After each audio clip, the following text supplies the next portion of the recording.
Now let's move on to other matters, and this time round focusing on heritage sites in the country. Get this, the Gede ruins, a historical site in Kilifi County, is said to be enlisted as the 8th World Heritage Site in Kenya by UNESCO, making Kenya the second-ranking country in Africa with the highest number of heritage sites after South Africa.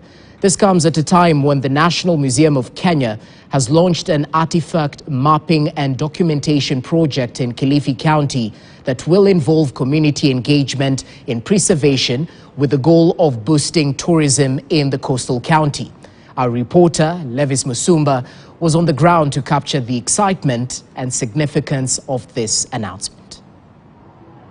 In Kilifi County, tourism and fishing reign supreme thanks to its strategic location along the scenic Indian Ocean coastline.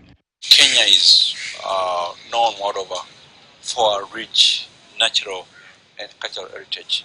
And as an institution, we want to be able to bring on board different stakeholders in working together towards the conservation of that particular heritage. However, the Gede ruins, an archaeological marvel dating back to the 12th century, offers mesmerizing glimpse into the vibrant Swahili culture of its era and act as one of the main tourist sites on the coast of Kenya.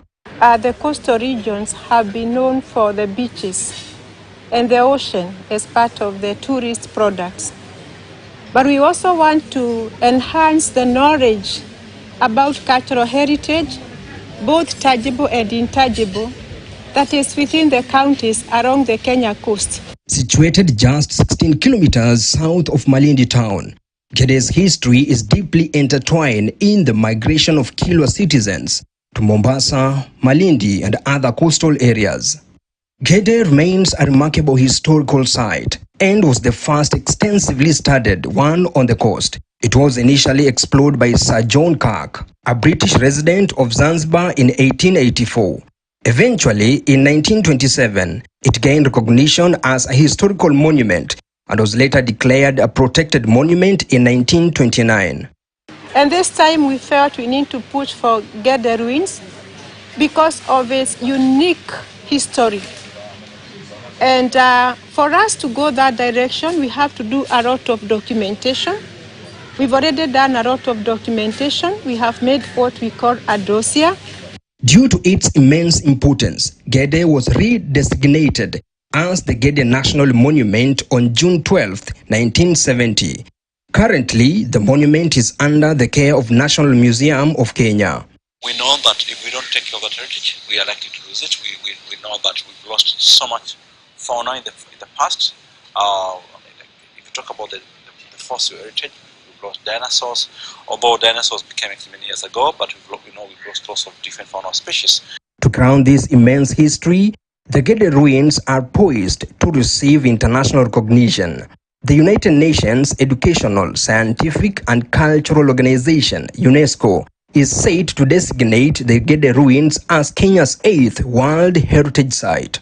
What we have here is now an evaluation mission from UNESCO. We have two gentlemen who have come to do the evaluation. And then from this fieldwork that we are conducting from today, they are going to develop a report. That report will be the second level of the process towards inscribing this Gede on the World Heritage. Currently, Kenya boasts 7 World Heritage Sites, including Lake Turkana National Park, Mount Kenya National Park and Forest, Lamu Old Town, the sacred Mijikenda Kaya Forests, the Kenya Lake System in the Great Rift Valley, Fort Jesus in Mombasa, and Themlich Ohinga Archaeological Site. Once this site gets inscribed, it means that it becomes a property of the world, meaning that if you lose this site, it is an important aspect of the world that has been lost completely. So it becomes a business of the international community to come together to work with Kenya to help in its conservation. The prestigious designation not only honors the rich history of Gede ruins, but also solidifies Kenya's position as the second-ranking country in Africa with the highest number of heritage sites, trailing only behind South Africa, which has 10 World Heritage Sites. This announcement coincides with an exciting initiative by the National Museum of Kenya. They have launched an ambitious artifact mapping and documentation project in Kilifi County. The project emphasizes community involvement in preserving these historical treasures, and it will also involve stakeholders in safeguarding the heritage of the region. Tumeweza kuleta washikadau na hata representatives wa Lamu na Mombasa kwa sababu tuangazia mambo ya heritage culture. Tunasema kuna sisi watu wetu lazima wajue walikotoka.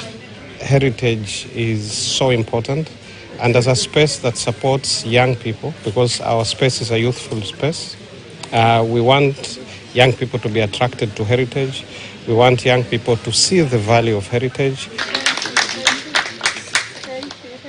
The broader vision behind this endeavor is to boost tourism in the coastal county, attracting visitors from around the globe to explore the rich cultural tapestry and historical wonders that Kilifi has to offer. Na Malindi kwa ufupi kwa wakati huu inaanza kufunguka kwa sababu tunaona miradi kama hii ambayo inaanza kuingia Malindi inaanza kuonyesha kwamba Malindi saizi inageuka na huenda itarudi katika maisha vile watu wa Malindi walivyokuwa wakati wa mbele. That will help grow tourism because when people come to Malindi, tourists come from Malindi, both local and national, they will visit our sites across the country, they will stay in our hotels, they will build the local economy. So the benefits are immense. The UNESCO recognition of Gede ruins promises to shine a global spotlight on Kenya's historical treasures. For KTN News, I'm Levis Msumba. Well, that story by